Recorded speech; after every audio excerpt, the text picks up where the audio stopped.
말씀 구약 성경 신명기 2장의 말씀입니다. 구약 성경 신명기 제2장 13절로 15절의 말씀입니다. 이제 너희는 일어나서 세렛 시내를 건너가라 하시기로 우리가 세렛 시내를 건넜더니 가데스 바네아에서 떠나 세렛 시내를 건너기까지 38년 동안이라. 이때에는 그 시대의 모든 군인들이 여호와께서 그들에게 맹세하신 대로 진영 중에서 다 멸망하였나니 여호와께서 손으로 그들을 치사 진영 중에서 멸하신 고로 마침내는 다 멸망되었느니라. 아멘. 지난 주간에는 저희들이 좀 우울한 소식들이 많이 있었습니다. 월요일에 보스턴에서 마라톤 경기를 겨냥한 그런 테러 사건이 있었고 많이 다치고 불쌍한 사람들이 많이 죽고 미국 사람들이 분노 가운데 있고 어떤 이들은 두려움 가운데 있습니다. 크리스찬의 세상을 향한 당연한 사명 중에 하나가 슬플 때 함께 동참하는 것이고 기쁠 때 함께 기뻐해 주어야 하는 것이라고 믿습니다. 이 시간에 우리 같이 한번 조용히 한번 기도할 수 있으면 좋겠습니다. 생명을 잃어버린 사람, 다친 사람들, 하나님 저들을 위로하여 주옵소서. 분노와 공포 중에 있는 미국 땅 이곳의 국민들의 마음들을 돌아보시고 분노로 끝나고 공포로 멈춰지지 않게 하시어서 지혜와 사랑으로 변화될 수 있게 하나님 도와주옵소서. 도대체 우리 속에 있는 이런 끝없는 갈등과 또 분노들이 어디까지 가야 할지 모르겠습니다. 하나님 이제는 우리 마음을 다 치유하셔서 정말 예수 그리스도께서 허락하신 사랑으로 이 땅에 다시는 이런 비극적인 테러가 일어나지 않게 해주옵소서. 우리 조용한 목소리로 한 1, 2분 동안 함께 기도할까요? 아버지 하나님 저희를 주일에 모으셔서 하나님 앞에 엎드리게 하셨습니다. 한 주간 크고 작은 문제와 어려움들이 많았지만 그중에 특별히 보스턴에서 일어난 사건으로 인해서 아버지 하나님 미국 땅이 많이 절망하고 있고 슬퍼하고 있고 분노 가운데 있습니다. 하나님 그러나 분노로 맞춰질 것이 아니었기에 하나님 앞에 엎드려 기도합니다. 아버지 하나님 생명을 잃어버린 가족을 잃어버린 사람들을 위로하여 주옵시고 심각한 부상으로 병원에 있는 사람들을 속히 치유하여 주시옵소서. 우리 마음속에 분노가 있을지라도 하나님 이것이 지혜로 바뀌어질 수 있게 하옵소서. 공포가 변화해서 도리어 하나님 사랑으로 세상을 덮을 수 있도록 도와주옵소서. 미국 교회가 깨어나게 하시고 그 중에 두신 소수민족의 교회지만 한국 교회가 이 일을 위해 기도하게 하시며 우리 교회가 그 부분을 맡을 수 있게 하옵소서. 어려움을 해결하고 있는 행정부 모든 관리들에게 하나님 함께 하시어서 아버지 하나님의 모든 어려움이 조속히 잘 마무리되고 정리될 수 있게 도와주시며 아버지 하나님 허락하신 귀한 사랑으로 이 땅의 분노와 원한이 멈춰지고 주님을 주시는 평안이 넘치게 하여 주시옵소서. 아멘. 옆에 분들하고 같이 한번 인사하실까요? 네, 참 평안을 잃어버린 세상입니다. 평안하시기 바랍니다. 샬롬과 같이 인사하십니다. 평안하시기 바랍니다.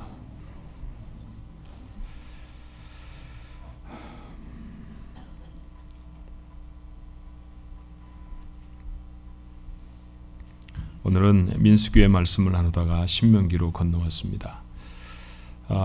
처음 출애굽기의 이야기를 마치면서 광야의 여행을 좀 더 더듬어 가보자 여러분하고 그렇게 이야기를 했죠. 이스라엘 백성이 터벅터벅 걸어가는 광야의 세월은 우리가 어렵고 힘들게 살아가는 이 땅의 인생과 크게 다르지 않기 때문에 그것으로 우리에게 얻을 수 있는 교훈이 있다 그런 생각을 했기 때문에 그렇습니다. 거의 이제 광야의 세월이 마무리 지어진 것 같아요. 지난 시간에 아모리 왕 시온, 바산 왕 옥을 물리친 사건을 보았죠. 사실상 가나안 땅을 정복하는 정복 전쟁이 시작되었다는 이야기입니다. 그렇다고 하면 우리가 지금 말하고 있는 광야의 여행이 끝났다라는 것이죠. 그런데 오늘 본문 민수기를 이야기하다가 신명기로 건너간 것은 민수기에 기록되지 않은 그때 당시의 사건 하나를 오늘 우리는 신명기서에서 발견하게 되기 때문입니다. 이 사건을 모세가 회고하고 있는데요. 신명기의 기록은 광야 생활의 기간이 38년이라고 아주 정확한 횟수로 기록하고 있습니다. 보통 우리가 상식적으로 알고 있는 광야 여행의 기간은 38년이 아닙니다. 40년이죠. 이스라엘이 광야를 40년 동안 방황해야 하는 데는 한 가지 사건이 있었습니다. 가데스 바네아라고 하는, 우리에게는 좀 발음하기는 어려워도 그렇게 어색하지 않은 한 곳에서 일어났던 사건이었습니다. 가나안 접경 지역에 있었던 곳이었죠. 이곳에 도착해서 이스라엘 백성은 정탐꾼을 보냈습니다. 12명의 각 지파를 대표하는 정탐꾼들이 40일 동안 가나안 땅을 다 탐지하지요. 그리고 돌아와 보고를 하였습니다. 정말 비옥하고 풍성한 땅이라고 하는 데에는 12명의 정탐꾼 모두의 보고가 일치되었습니다. 그런데 10명의 정탐꾼은 그 땅에 이미 사람들이 살고 있고 그 사람들이 너무 강해서 우리를 비교해 보면 우리는 메뚜기에 불과합니다. 그러니 올라갈 수 없습니다. 라고 보고했습니다. 여호수아와 갈렙 두 정탐꾼만이 올라갈 수 있다고 주장했죠. 자, 백성들이 두려워졌습니다. 실망이 되었을 것입니다. 얼마나 많은 우여곡절이 있었습니까? 출애굽을 하는데, 또 홍해를 건너는데, 광야를 지나가며 물을 먹었을 때 참 많은 고통과 힘든 시간들이 있었습니다. 그거 다 지나고 여기까지 왔는데 그 땅에 못 들어간다고 하니까 마음이 많이 상했을 것입니다. 자, 모세 말고 다른 지휘관을 뽑아서 이제는 애굽으로 돌아가는 방법밖에 없다 그랬죠. 그래도 그 땅에 올라가자고 주장하는 두 사람에게 화가 났습니다. 그래서 그 두 사람을 백성들은 죽이려 했습니다. 하나님이 이때 개입하셨죠. 하나님은 화가 많이 나셨습니다. 약속하신 땅 바로 코앞인데 그 땅을 얻지 못할 것이라고 하는 그런 불확실성, 그런 믿음 없음, 그런 것에 하나님이 분노하신 것이죠. 다 멸하시겠다고 하셨습니다. 그때 다시 모세가 무릎을 꿇어요. 하나님 용서해 주십시오. 하나님 돌이켜 주십시오. 하나님이 겨우 마음을 진정하셨습니다. 하지만 하나님은 이스라엘 백성에게 이 죄의 책임을 물어서 벌을 선고하시죠. 자, 민수기 14장 33절에 그 벌을 이렇게 기록하고 있습니다. 너희의 자녀들은 너희 반역한 죄를 지고 너희의 시체가 광야에서 소멸되기까지 40년을 광야에서 방황하는 자가 되리라. 40년 동안, 앞으로 40년 동안 광야에서 방황하는 사람이 될 것이다 라는 것이죠. 그동안 이 이스라엘에 20살 이상으로 계수된 사람은 다 멸망할 것입니다. 그 숫자가 얼마나 되었을까요? 민수기를 시작하면서, 민수기라는 성경은 요즘 민수기 이런 말을 잘 안 씁니다만 영어로는 numbers라고 되어 있죠. 숫자를 헤아렸다, 그런 책이죠. 그래서 그곳에 이스라엘 백성들의 각 지파의 숫자를 아주 정확하게 계수를 했습니다. 그들의 인구, population은 얼마나 되었을까요? 민수기 2장 32절의 말씀입니다. 이상은 이스라엘 자손이 그들의 조상의 가문을 따라 계수된 자의 총계는 60만 3,550명이라고 했습니다. 레위 사람들을 제외하고 60만 3,550명, 하나님이 이 사람들이 다 죽을 것이라고 하셨어요. 40년 동안의 말이죠. 60만 명이나 되는 사람들에게 사형 언도를 내린 어마어마한 법정의 내용을 여러분은 경험해 보신 적 있습니까? 역사상 가장 두려운 선고였습니다. 역사상 가장 끔찍한 형벌이었습니다. 하나님이 그 기간을 40년으로 정하신 데에도 명백한 이유가 있었죠. 민수기 14장 34절인데요. 너희는 그 땅을 정탐만 날 수인 40일의 하루를 1년으로 쳐서 그 40년간 너희의 죄악을 담당할지니 너희는 그제서야 내가 싫어하면 어떻게 되는지를 알리라 하셨다 하라. 가나안을 정탐한 기간이 40일이었습니다. 하루를 1년으로 환산해서 40년 동안 너희들이 광야를 방황할 것이다 라고 했습니다. 그러니 이상의 말씀으로 보아도 분명히 이스라엘 백성들이 광야를 방황한 횟수는 40년입니다. 그런데 왜 모세는 그 기간을 35년도, 32년도 아니라 38년이라고 말했을까요? 숫자를 잘못 헤아렸을까요? 오늘 본문의 말씀을 다시 한번 자세히 보았으면 싶습니다. 신명기 2장 14절의 말씀이죠. 가데스 바네아에서 떠나 세렛 시내를 건너기까지. 가데스 바네아는 아까 말씀드렸던 대로 이스라엘 백성이 하나님을 배역해서 40년 동안 광야에서 방황할 것이다 라고 선고를 들었던 자리였고요. 세렛 시내라고 하는 곳은 이제부터 정복 전쟁을 갖기 위해서 건너갔던 곳입니다. 건너기까지 38년 동안이라 모세는 다시 말하죠. 이때에는 그 시대의 모든 군인이 여호와께서 그들에게 맹세하신 대로 진영 중에서 다 멸망하였다라고 했습니다. 맞습니다. 하나님이 주신 형벌도 정확한데 날짜만 좀 다르죠. 하나님은 40년이라고 하셨는데 모세는 38년이 지났다라고 말합니다. 가데스 바네아에서 아모리의 두 왕과 전쟁을 하러 세레 시내를 건널 때까지가 38년이었습니다. 그러고 보니 곰곰 이스라엘 백성들의 출애굽을 생각해 보게 되었어요. 자, 여러분들도 기억을 더듬어 보면 아실 수 있는 것이죠. 그들이 가나안 땅을 목표로 해서 애굽 땅을 떠났을 때를 하나님은 1년 첫 번째 해로 하라고 하셨습니다. 근데 1일 날 출발한 것이 아니라 15일에 출발하죠. 그리고 1년 3월 달에 시내산이라는 곳에 도착했습니다. 그곳에서 율법을 받고 성막을 만들고 하나님 앞에 제사는 어떻게 지내고 하는 것들을 다 훈련받고 가르침을 받느라 1년여 동안 머물렀었습니다. 그리고 다시 행진을 시작한 것이 제2년 2월 달이라고 했어요. 그때를 성경은 분명히 이렇게 기록합니다. 민수기 10장 11절로 12절이죠. 둘째 해 둘째 달 20날에 구름이 증거의 성막에서 떠올랐다고 했죠. 2년 2월 20일 날이었습니다. 이스라엘 자손이 시내 광야에서 출발하여 자기 길을 가더니 바란 광야에 구름이 머물렀습니다. 그러니 그들이 가데스 바네아에 도착한 것은 출애굽한 이후로 따지면 햇수로 2년이 지났던 때였습니다. 아시겠습니까? 하나님은 가데스 바네아 이전에 범죄하기 이전에 그들이 걸어왔던 2년도 광야에 방황하는 세월로 인정해 주셨습니다. 분명히 반역한 가데스 바네아에서부터 40년을 방황해야 하는데 어떻게 보면 하나님은 2년을 감해 주신 것이죠. 하나님의 마음을 읽게 되지 않습니까? 이 하나님의 마음을 베드로는 이렇게 적었어요. 베드로후서 3장 8절로 9절에 여러분이 너무나 잘 아는 유명한 말씀이 있죠. 사랑하는 자들아, 주께는 하루가 1000년 같고 1000년이 하루 같다는 이 한 가지를 잊지 말라. 주의 약속은 어떤 이들이 더디다고 생각하는 것 같이 더딘 것이 아니라 오직 주께서는 너희를 대하여 오래 참으사 아무도 멸망하지 아니하고 다 회개하기에 이르기를 원하시느니라.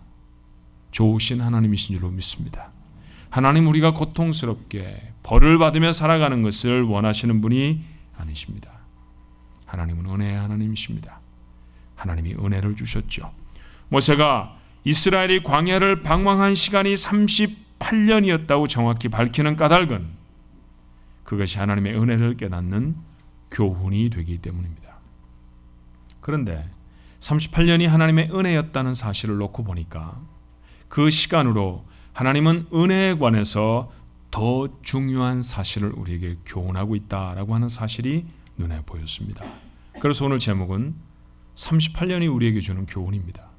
자, 우리에게는 이 38년 말고 신약에서 익숙한 38년이 있습니다. 기억을 더듬어 볼까요? 이런 때는 성경을 많이 읽는 사람이 유리합니다. 그렇죠?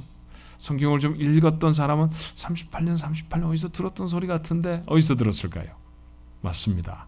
요한복음에서 읽었습니다. 요한복음 5장 2절로 5절의 말씀이죠. 예루살렘에 있는 양문 곁에 히브리 말로 베데스다라 하는 못이 있는데 거기 행각 5이 있고 그 안에 많은 병자, 맹인, 다리 저는 사람, 혈기 많은 사람들이 누워 물의 움직임을 기다리니 이는 천사가 가끔 못에 내려와 물을 움직이게 하는데 움직인 후에 먼저 들어가는 자는 어떤 병에 걸렸든지 낫게 되밀어라. 그리고 뭐라고 썼을까요? 거기 38배 된 병자가 있더라. 우리는 이 사람을 38년 된 병자라고 부릅니다. 그렇죠? 신약에서 가장 익숙한 38년이라는 숫자입니다. 어쩌면 이것이 이스라엘 백성의 광야의 38년을 설명해 주는 키일 수 있다라고 생각했어요. 자, 예루살렘으로 들어가는 성 곁에 많은 문이 있었는데 그 중에 양을 통과시키는 문, 양문이라는 곳이 있었죠. 그 양문 곁에는 베데스다라고 하는 연못이 있었습니다. 그 연못에는 전설이 있었죠. 물이 움직일 때 천사가 내려와 그 물을 움직이게 하는데 가장 먼저 내려가는 사람은 병이 어떤 것이 걸렸든지 다 낫게 된다라는 전설이었습니다. 이 전설이 그 당시에 사람들이 확고하게 믿고 있었던, 두루 퍼져 있었던 전설이라고 한다고 하면 병 나으려고 했던 사람은 다 거기 모였을 것입니다. 감기 정도 걸린 사람이 왔을 리는 없죠. 그렇죠? 그저 며칠 이불 덮어쓰고 나을 수 있는 병 걸린 사람 거기 안 옵니다. 낫지 못하는 병, 정말로 어려운 병, 그런 병 걸린 사람들이 모여 있었을 것입니다. 요한은 그곳에 모여 있었던 병자들을 세 종류로 언급하죠. 맹인과 다리 저는 사람과 혈기 마른 자라고 표현되어 있는 중풍병자들입니다. 이들의 공통점이 뭘까요? 이들은 민첩하게 움직일 수 있는 사람들이 아닙니다. 결코 1등으로 연못에 뛰어들 수 있는 사람들이 아니죠. 그런데 그들이 매달려 있는 것은 무엇입니까? 자기 능력입니다. 1등으로 들어가야 하는데 죽었다 깨어나도 1등으로 못 들어갑니다. 어떻게 중풍병자가 1등으로 갈 것이며 어떻게 다리를 저는 사람이 멀쩡한 다리를 가진 사람보다 더 먼저 연못에 내려갈 수 있을까요? 어떻게 앞을 보는 사람보다 앞을 못 보는 사람이 더 빨리 연못에 내려갈 수 있단 말입니까? 이들은 불가능한 것에 인생을 걸고 기다리는 사람들이죠. 그 가운데 38년 동안 알아온 사람이 있었습니다. 그 사람도 38년 동안 사람의 방법으로 나아보려고 무던 애를 썼을 것입니다. 그리고 지금은 꼼짝도 못하는 처지이면서도 어떻는가요? 물이 움직일 때 첫 번째로 내려가야 하는데 내가 첫 번째로 들어갈 거야. 그걸 다짐하고 있습니다. 어쩌면 수십 년 동안 그 자리에서 그런 불가능한 바람을 안고 살아왔는지 모릅니다. 질문해 볼까요? 그는 나올 수 있을까요? 절대로 나올 수 없습니다. 만약에 그가 그곳에 자기 힘을 의지해 뛰어내려가는 것이 나을 수 있는 방법, 유일한 방법이라고 하면 그에게는 가능성이 보이지를 않습니다. 그런데 그 자리에 주님이 오셨습니다. 하필이면 38년 된 병자를 찾아가 물으셨죠. 어쩌면 주께서 구약 성경에 방황했던 기간 38년을 지금 당신의 사건으로 열어 우리에게 보여주시는 것인지 모릅니다. 그리고 물으셨어요. 요한복음 5장 6절의 말씀입니다. 예수께서 그 누운 것을 보시고 병이 벌써 오랜 줄을 아시고 이르시되 내가 낫고자 하느냐. 성경책에 덮고 여러분 같으면 뭐라고 대답했겠습니까? 아멘 그랬을 겁니다. 내가 낫고자 하느냐? 아멘. 내가 취직하고자 하느냐? 글쎄 취직이 더 급한지 그러시겠어요? 아멘입니다. 여러분의 기업이 좀 어렵다고 하면 내가 잘 되길 바라느냐? 내 사업이 번창하길 바라느냐? 그럼 뭐라고 그러시겠어요? 뒤통수를 극적극적 거리시겠습니까? 아멘입니다. 그런데 병자의 대답은 달랐죠. 7절입니다. 병자가 대답합니다. 주여, 물이 움직일 때 나를 못에 넣어주는 사람이 없어 내가 가는 동안에 다른 사람이 먼저 내려가나이다. 혹이나 수다스럽다고 느껴졌습니다. 말이 많아서는 별 큰 일들을 이루지 못한다라는 진리가 이곳에 있죠. 이렇게 많은 말이 필요한 것이 아닙니다. 여러분, 예배를 마치고 목사가 축도를 할 때 그 축도의 첫 번째 주님의 이름으로 여러분을 축복하는 내용이 무엇인가요? 예수 그리스도의 은혜와입니다. 그렇죠? 주님으로 말미암아 받은 은혜로 삽니다. 그러니 지금 그 병자 앞에 서 있는 주님은 은혜의 근원입니다. 은혜의 근원이신 하나님 앞에서 여전히 그에게는 그분이 가지신 은혜보다 자기의 능력, 사람의 도움이 더 중요했습니다. 그냥 네, 고쳐주십시오. 아멘이면 충분했습니다. 이것이 오늘 살아가는 우리의 모습은 아닐까요? 성경은 이게 38년 된 병자의 모습만이 아니라 바로 우리의 모습이라고 말합니다. 사랑하는 성도 여러분, 잊지 마십시오. 인생은 이렇게 사는 것이 아닙니다. 이 병자가 지금 낫기 위해 필요한 것은 더 튼튼한 다리의 힘, 도와줄 사람이 아닙니다. 뭐가 필요한가요? 그 앞에 서 있는 예수 그리스도의 은혜입니다. 38년 동안 자기 방법에 의지해 일어서지 못했던 사람이 하나님의 은혜로 단번에 일어섭니다. 8절로 9절이에요. 예수께서 이르시되 일어나 내 자리를 들고 걸어가라 하시니 그 사람이 곧 나아서 자리를 들고 걸어가니라. 사람의 방법으로 38년이 지났는데도 고칠 수 없었던 것이 주님의 단 한마디의 말씀으로 단번에 일어설 수 있었습니다. 영어 성경은 at once, 단번에라고 기록하죠. 다시 광야로 돌아가 확인해 보십시다. 광야를 걸어갔던 이스라엘 백성의 살 방법이 정확한 지도, 확고부동한 리더십, 광야에 대한 해박한 지식, 고된 행군을 감당할 체력이 있었나요? 여러분은 그 사건들을 많은 시간을 통해서 함께 나누어 왔으니 기억하실 것입니다. 도대체 이스라엘 백성이 광야를 지나갈 때 살아남을 수 있었던, 그 광야를 지나갈 수 있었던 유일한 방법이 무엇이었습니까? 하나님의 은혜였습니다. 하나님의 은혜가 아니면 먹을 수가 없었죠. 하나님의 은혜가 아니면 마실 수 없었습니다. 하나님의 은혜가 아니면 뱀에 물린 상처를 고칠 수가 없었습니다. 하나님의 은혜로 살았습니다. 가데스 바네아에서 왜 10명의 정탐꾼은 그것에 못 올라간다라고 말했을까요? 그 사람들이 자기들보다 너무 힘이 세니까. 바꾸어 말하면 내 힘이 너무 약하기 때문이었습니다. 그렇다고 하면 다른 두 사람 여호수아와 갈렙은 왜 갈 수 있다고 했을까요? 그들이 의지했던 것은 자기의 능력이 아니었습니다. 우리가 얼마나 많은 칼을 갖고 있고 우리가 얼마만큼 잘 훈련된 장정들을 가지고 있느냐가 아니었습니다. 하나님이 여전히 함께 하시니까. 하나님의 은혜면 얻을 수 있다라고 생각했죠. 두 사람은 하나님의 은혜가 중요했고 나머지는 자기들의 힘이 중요했습니다. 자기들의 힘이 중요하다고 아우성을 치던 사람들이 결국 38년 동안 광야를 방황했던 것 아닐까요? 이렇게 38년이라는 세월은 우리들에게 교훈합니다. 인생은 사람의 힘으로 사는 것이 아니라 은혜로 사는 것입니다. 은혜로 살아가는 것이 우리의 인생이라는 사실을 잊지 마십시오. 광야 같은 인생길을 삽니다. 사랑하는 주안가족 여러분, 무엇으로 살아야 할까요? 여전히 여러분에게 넉넉한 돈이 필요합니까? 세상에 대한 지식인가요? 건강입니까? 인맥인가요? 그런 것들을 다 가지고도 해결하지 못했던 일들을 한두 가지 정도밖에 기억 못하십니까?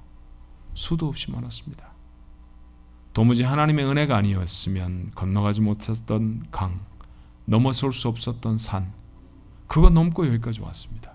그런데도 여전히 돈입니까? 그런데도 여전히 사람의 도움이에요? 베데스다 연못가에 주저앉았던 사람처럼 제가 다리에 힘이 없습니다. 누가 좀 도와줬으면 좋겠는데 가족이라고 코빼기도 안 보이네요. 그런 얘기를 되뇌이고 계시겠습니까? 그 소리가 우리의 입술에 남아있는 한 절대로 낫지 못합니다. 38년은 영원히 끝나지 않을 기간이 될 수 있습니다. 은혜를 붙들어야 할 줄로 믿습니다. 확실치 않은 인생, 하나님이 나에게 은혜로 살게 하신다는 사실을 분명히 가슴에 적지 못한 인생, 38년의 고통스러운 방황을 계속할 것입니다. 사랑하는 성도 여러분, 베데스다 연못가에서 일어나십시오. 도와줄 사람만 바라며 언제까지 땅에 누워 계시렵니까? 하나님의 은혜에 의지해야 할 줄로 믿습니다. 그러면 가나안 땅을 얻습니다. 축복의 땅을 얻는 줄로 믿습니다. 38년 동안 지긋지긋하게 누워있던 병상에서 벌떡 일어서는 기적을 체험하게 될 줄로 믿습니다. 높아지면서 이런 말 한마디 더 해야 할 것 같습니다. 오늘 아침에 제가 이런 설교를 하고 나서 예배를 마치고 여러분에게 물으면 여러분은 뭐라고 대답할까요? 여러분 무엇으로 살죠? 그러면 조금 전에 답지를 본 사람들이니까 정답을 말씀하지 않겠습니까? 하나님의 은혜만 의지해 삽니다. 그렇게 답하실 것입니다.